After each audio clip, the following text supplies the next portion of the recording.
నమస్కారం అండి. తెలంగాణ రాష్ట్ర వ్యాప్తంగా ప్రభుత్వ ఉద్యోగులకు ఒక ముఖ్యమైన ఇక ప్రకటన అయితే రావడం జరిగిందనమాట. ఇక ప్రకటన ఏంటనేది అయితే ఆరోగ్య భద్రత ఎక్కడ సొంత ఖర్చులతో వైద్యం అంటూ ఒక వార్త అయితే చాలా రోజుల నుంచి చక్కర్లు అయితే కొడుతుందండి.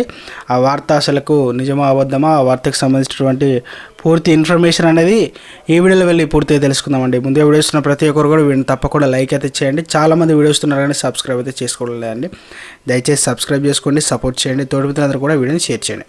ఇక వివరాలు కనుక వెళ్ళినట్లయితే ఇక సొంత ఖర్చులతో వైద్యం బకాయిలపై నిర్ణయం తీసుకున్న సర్కార్, వైద్యం చేయడానికి నిరాకరిస్తున్న ఆసుపత్రులు, ఇబ్బందుల్లో పోలీసుల కుటుంబాలు. అయితే పోలీసు కుటుంబ సిబ్బందికి వారికి కుటుంబాలకు ఎంతో కీలక ఆరోగ్య సంరక్షణ ప్రభుత్వం నిర్లక్ష్యం చేస్తుందని ఆరోపణలు అయితే వినిపిస్తున్నాయి. ప్రైవేట్ దవాఖానల్లో బకాయిలు చెల్లించకపోవడంతో ఈ పథకం కింద రోగులను చేర్చుకోవడానికి అవి నిరాకరిస్తున్నాయి. దీంతో పోలీసులకు తీరని వేదన అయితే మిగులుతుందన్నమాట.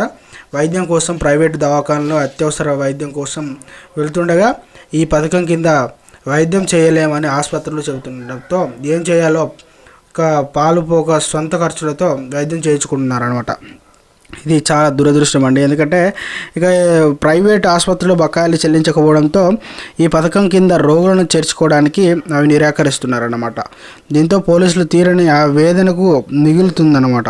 వైద్యం కోసం ప్రైవేట్ ఆసుపత్రికి అత్యవసర వైద్యం కోసం వెళ్తుండగా ఈ పథకం కింద ఇక వైద్యం చేయలేమని ఆసుపత్రులు చెబుతుండటంతో ఏం చేయాలో ఇక తోల్చక ఇక సొంత ఖర్చులతోనే వైద్యం చేయించుకుంటున్నారు.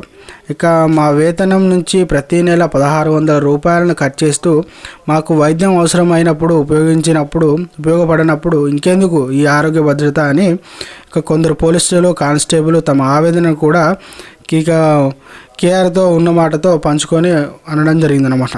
ఇది ఈ విధంగా ఉంటే ఉద్యోగ విరమణ వయసు 61 నుంచి 63 సంవత్సరాలకు పెంచుతారన్నట్టు ఇటీవల వాస్తవంలో వచ్చిన కథనం రాష్ట్ర వ్యాప్తంగాను పెను ప్రకంపనలు అయితే సృష్టించిన ఇక విషయం తెలిసిందే మనందరూ కూడా. వందలాది మంది ప్రభుత్వ ఉద్యోగులు కూడా ఈ విషయం మీద వాస్తవం పత్రికకు ఫోన్ చేసి వీళ్ళైతే అడుగుతున్నారన్నమాట.